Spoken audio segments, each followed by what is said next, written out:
Yo, still bills, Mr. Dizzle, man, heading out to Fremont for this work day, man. But peak game though. I didn't watch the Fox fight this past weekend. I didn't watch it. I just didn't. I think, what was I doing? I was busy. I was out and about, so I just didn't watch it, man. And honestly, I haven't been too much interested in a lot of PBC fights. I just haven't. I just haven't. I haven't, man. And I didn't even know that until someone said it. Like, you know, it's like, yo, you know what? You're right, man. I'm not as interested. I'm not as interested, man. And now you see why. I had my man hit me up. He from LA. Shout out to my man Invent. He hit me up and was like, yeah, man, it's time to, and this is a brother, it's time to get rid of the PBC, man. They just did, the judging over there was just so fucking outlandishly egregious that it's just time to go ahead and pull the plug on them motherfuckers, because they're getting a lot more blatant in just the judging. You dig how they score fights. Now, granted, let's not get, they're not the only ones who do that shit. I mean, every outfit is gonna buy off a judge, but it seems to be a lot done more frequently over there on the PBC side of things. You dig? It just does, man. It does. Charlo and Brian Castano was the latest just horrific scorecard. That shit was just goddamn ridiculous, man. And they're getting a lot more blatant. They're getting a lot more blatant. And what bothers me is, like I said, man, with a lot of these cats, is being a black champion is enough. There's no need to push for excellence. There's no need to press the button on that. That's why a nigga like Danny Jacobs don't get the love that he deserves over a Charlo. Anytime you bring up Danny Jacobs, who is far more accomplished than a Charlo, motherfuckers get in their feelings about it and they go to defend Charlo. It's like, how are y'all defending this shit? It's just goddamn ridiculous, man. Where it's over there, being black and being signed to a black promoter or whatever it is you want to call them, that's all, you know, that's enough right there. That's winning. That's winning, so you don't necessarily have to strive for excellence. The minute you become a champion, you should get all fights you want thrown in your direction, despite the level of opposition that you're going through. But nonetheless, I just didn't watch it, man. And from what I'm hearing, the scorecards was just so oh my God. It was just so atrocious that you can't even, like, how do you can't even justify it. And what's wild is it's like they don't give a fuck about it. We're just so comfortable with corruption that they know what it is when it comes to boxing, so fuck it. That's what the promoters and the, people who are paying these judges off, that's what they say. It's like that's what's going on in these little boardroom meetings.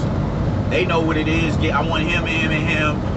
We gonna push this fighter, and that's just what it is. I mean, Rolly Romero and Jackson Marinez, man. Like, everybody knows Rolly Romero got crashed that fight, and he won the fight. It's like, oh, this is what we doing? Wilder Fury, this is what we doing? Shit. Charlo and Tony Harrison in the second fight. They had Charlo winning that fight. He won the fight, just regardless, because he stopped him. I think it was a premature stoppage, but nonetheless, he got the stoppage. But had that fight went 12, there was 1 round shy of going the distance.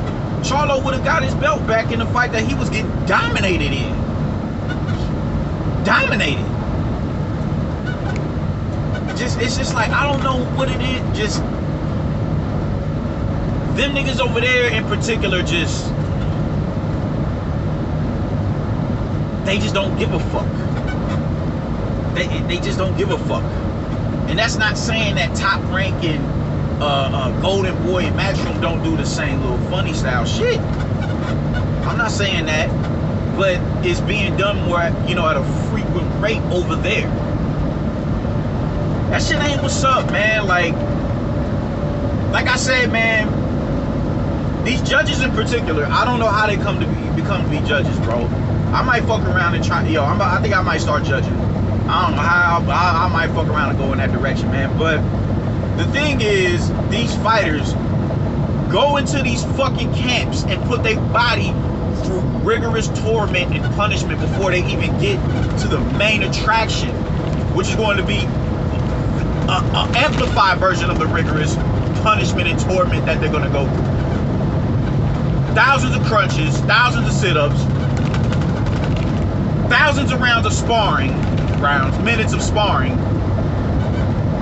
lifting weights if you're trying to go up, dieting, isolation away from their loved one and their families. Just a multitude of things that these fighters go through to put themselves in a position to perform at the highest level, just for them to get fucked by somebody who's probably never been punched in the face a day in their life. That is just, you could die in that ring, man. Just 2019 was indicative of that. All the deaths that year in boxing. That's a prime example of that, man. Like, this is a gladiator sport. So when you might not make it out of that ring. You might not. And if you do, it's highly likely that you won't make it. You won't walk out of the ring in the same condition in which you walked in. You may not have all your motor skills the next day after the fight is over and all the punishment is starting to settle in that next day.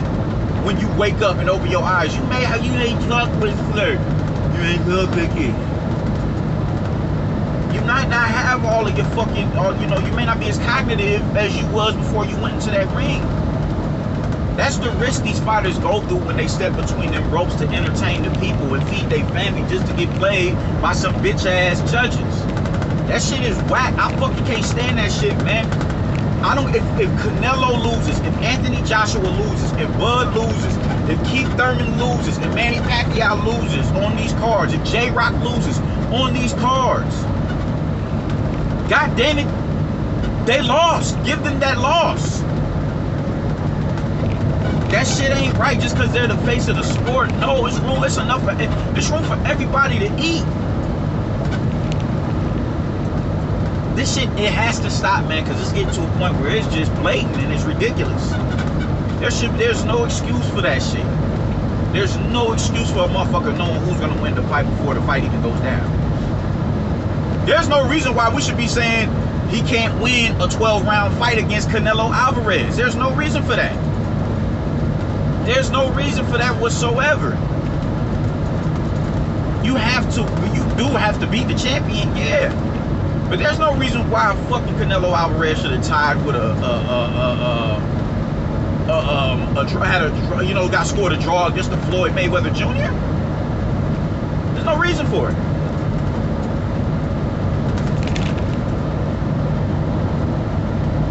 This shit has to stop, man. I think we need to. I don't know, man. We just need to keep doing what it is that we're doing through. So that's the beauty of social media. Calling these judges out by name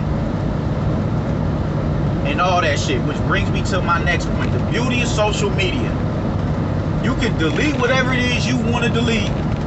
What's done in the dark is gonna come to the light. You cannot, unless you got Al Heyman power to, erase a Deontay Wilder damn near getting stopped by Harold Sconiers. You can't get away from your past. Why the fuck is this bitch on the panel? But Gloria Martinez or whatever her name is? Wow. Now granted, one thing I'll say this. I've stopped judging people who are pro-Trump.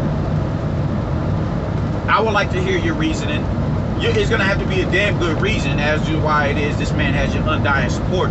You're going to have to explain that. But I'm not going to just off the rip, oh, you're a racist if you voted for Trump. I'll say you're a racist if you voted for Trump and start to shout some of the sloganism that he did, because his sloganism did activate a particular people. So I think, it's levels to it. If it's something within his policies that that was beneficial towards you, because there was black people who voted for Trump as well, who aren't necessarily, conservative and liberal and all that shit. No, just something in his policy that was directly beneficial towards them, All right, cool. I have to do it. Same with Joe Biden. So I'm not just gonna off rip jump out the window and call you a racist because you're voting for Trump. I won't do that. I stopped doing that.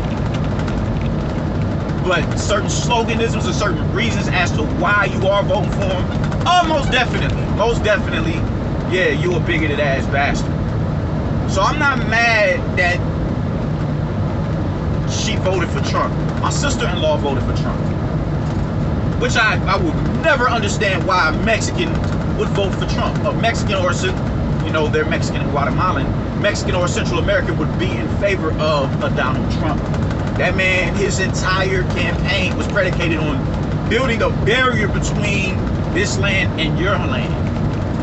So I never understand why someone of indigenous origins would vote for that man. No Latino in general, because it doesn't just stop at Mexicans. It doesn't just stop at Mexicans. It doesn't. And all you know, Puerto Rican, Dominican, if you're a mestizo, you Mexican to them as well. You speak Spanish, you're Mexican to them. So it's not even the fact that Shorty voted for him, it's the language in which she used. I'm not a fan of the Obamas. I'm not a fan of no politician. I don't trust them. I don't trust any of them. And that includes Obama and Barack and Michelle Obama. Fuck them niggas. Honestly, I don't trust them. I trust zero politician.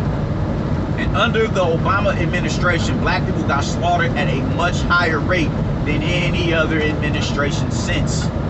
Before and after. We got put on the chopping block and we got no fucking intangibles in our favor to benefit us that was prevent shit like that from happening. So I don't trust Obama. I don't trust the Obamas. I don't. But what she said about Michelle Obama, I don't think people understand. I don't understand how